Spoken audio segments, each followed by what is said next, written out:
Now, when I was at Aquinas, our next honoree was the Dean of Women. At the same time, Jerry Maguire was the Dean of Men, though I could never quite figure out why they bothered with the distinction because you seem to get jugged whether you're a man or woman from both pretty easily. Referring to Vilma Goetting, though, as a stern taskmaster is akin to pointing out one shade of a sunset. She's an expert teacher.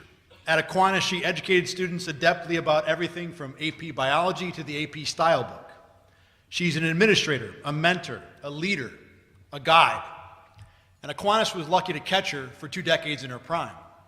And seriously, we were lucky she stayed. You see, during her first year of teaching at Aquinas, one of her Regents biology classes, remember it's all boys at the time, they climbed through the window of her classroom during lunch, and they hid several dissected fetal pigs in the suspended ceiling, strung them all together. When Vilma walked in and pulled the string, piglets rained down upon her head.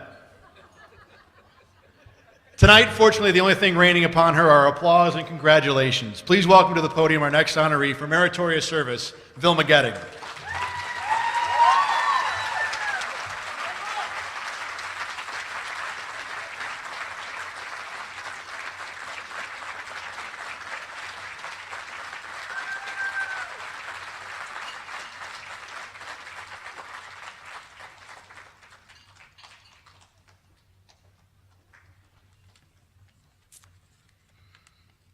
Thank you, Aquinas.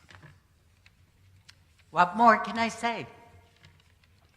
Some of my fellow Basilian lay associates here tonight heard this as my total speech, and I guess you would like that to be that way.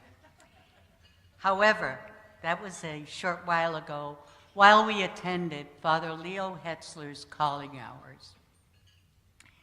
He was a great scholar, a soldier, a Basilian father, a man who encompassed the meaning of life and of love and of service.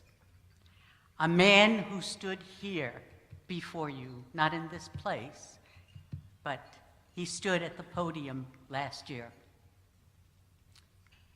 Wow, talk about big shoes to fill. Now, in some way, isn't that what we all desire? To live life, to love, and to be part of the lives of others as we help one another along our journey. My journey has been packed full of surprises, like being named the first lay principal of Aquinas Institute, and this honor tonight.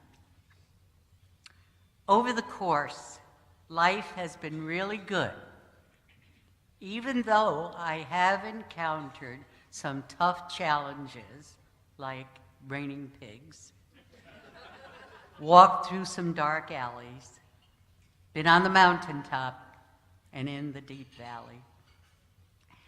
But from the streets of New York City to the dairy farm in Jeffersonville, and here to Rochester, New York, I have been blessed because of the many people that God has put along my way. My parents, Joe and Helen Geiger, may not be names of well-known entrepreneurs or recognized as parents of the year, but to me and my children, their families, and their country neighbors, they were at the top of the hill. They may not have known about the Basilian mottos, but by their simple lives, they taught goodness, discipline, wisdom, and sincere hospitality. They and their love lie deep within me. And if I have given just a fraction of that love to others, I've given much. A short time ago, 1956, my journey brought me to Aquinas Institute of Rochester for the first time. Like many downstaters, I asked, "Where's Rochester?" Our Jeffersonville Central School debate team traveled over hill and dale for 7 hours to Rochester, New York for a tournament. We were ever so slightly intimidated by the bright young gentlemen of AQ. Lo and behold, my partner and I did beat one of those teams.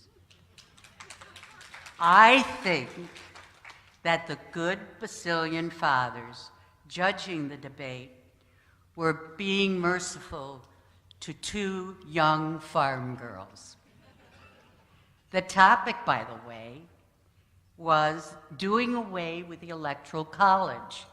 Doesn't that sound familiar? 26 years later, I was offered a job by Father Renaletti at Aquinas Institute, and also to moderate the Maroon and White. And I said, oh Lord, I was no journalist. Over the next 20 years plus, I experienced hospitality, joy, compassion, and love from those with whom I work and served. Now memories that I can carry with me along my journey. Memories of those I call friends, the Basilian fathers, the teachers and the staff, the parents, and of course, the countless numbers of students who sat in my classrooms or in my office, or who I came across in my many walks through the halls of AQ, and those that I watched on stage, or in the fields, or in the gymnasium. And I would be remiss if I didn't mention those many special Basilian gatherings at 402 Augustine Street. Speak about hospitality. Later on, I was fortunate to encounter that same welcome feeling at Our Lady of Mercy High School, from which I finally retired in 2008. Thank you. Thank you for all the memories, Aquinas. But I can't leave tonight without mentioning the most important people in my life, my children here tonight, and my grandchildren, some of whom are here also with me.